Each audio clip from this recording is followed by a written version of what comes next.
తాజా అంశాన్ని చూస్తున్నాం. మద్యం కేసులో కీలక నిందితుడు ఈశ్వర్ కిరణ్ కుమార్ రెడ్డిని సిట్ అధికారులు విజయవాడ తరలించారు.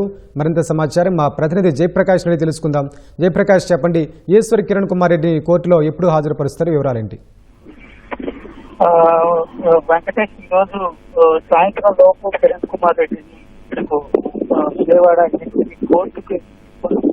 కోర్టులో హాజరుపరుస్తారు. సో ప్రధానంగా చూసినట్లయితే మధ్య కేసులో ఉన్నటువంటి ఈశ్వర్ కిరణ్ కుమార్ రెడ్డి కేసు నమోదైన తర్వాత దుబాయ్ పారిపోయాడు. అక్కడి నుంచి ఎన్నిసార్లు నోటీసులు ఇచ్చినా సరే స్పందించలేదు. దీంతో సిట్ అధికారులు ఎల్ఓసి జారీ చేశారు. అయితే ఇప్పటి వరకు దానిపైన స్పందించలేదు.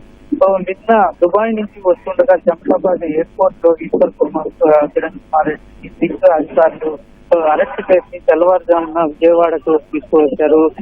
ఈ రోజు సాయంత్రం లోపు ఆయన్ను కోర్టులో ప్రవేశపెట్టారు. ఇందులో ప్రధానంగా చూసుకున్నట్లయితే నిందితుడు ఈశ్వర్ రాజ్పాస్ రెడ్డికి అనుచరుడిగా ఉన్నాడు. ఇటు షెల్ కంపెనీల ద్వారా మద్యం ముడుపుల నగదుని తరలించడంలో చాలా కీలక పాత్ర పోషించాడని చెప్పుకోవచ్చు.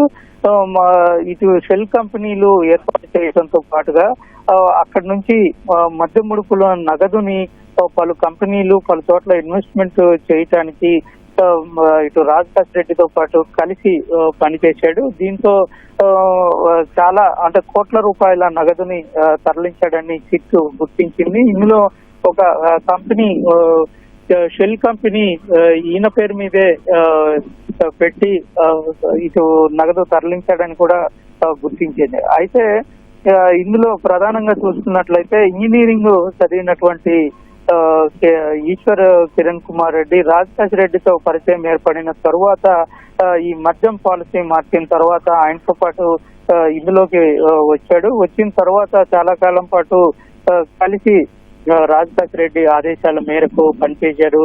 ఆయనతో పాటు సైఫ్ అహ్మద్ అనే మరో నిందితుడు కూడా ఇద్దరు కలిసి పనిచేశారు. సైఫ్ అహ్మద్ A10 నిందితుడిగా ఉన్నారు. ఇటీవల ఏసీబీ కోర్టులో సైఫ్ అహ్మద్ ఇటు లొంగిపోయేందుకు పిటిషన్ దాఖలు చేసిన పరిస్థితి అందరికీ తెలిసిందే. మరోవైపు ఈశ్వర్ కిరణ్ కుమార్ రెడ్డి ఇక్కడికి రాకముందు సుప్రీంకోర్టులో పిటిషన్ దాఖలు చేశాడు, ముందస్తు బెయిల్ మంజూరు చేయాలని కోరుతూ. అయితే కోర్టు తేల్చి చెప్పింది వేల కోట్ల రూపాయలు, ఇప్పటికే సుమారు 3,500 కోట్ల రూపాయలు కుంభకోణం కేసులో ఉన్నటువంటి నిందితులకు ముందస్తు బెయిల్ ఇవ్వటం తగదు, ఖచ్చితంగా సిట్ అధికారుల ముందు లొంగిపోవాల్సిందేనని ఆదేశాలు ఇవ్వటంతో తప్పనిసరి పరిస్థితుల్లో ఈశ్వర్ ఇటు ఇండియాకు వచ్చినట్టు మనకి తెలుస్తుంది.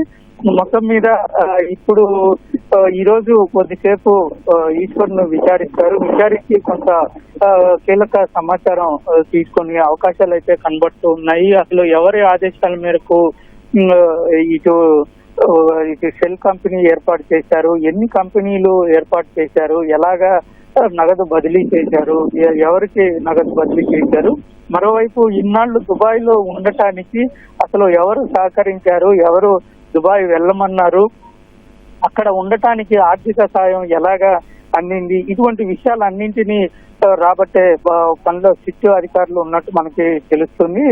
ఈ రోజు సాయంత్రం లోపు కోర్టులో ఈశ్వర్ ని ప్రవేశపెట్టే అవకాశం అయితే కనబడుతుంది. వెంకటేష్, ధన్యవాదాలు జయప్రకాష్.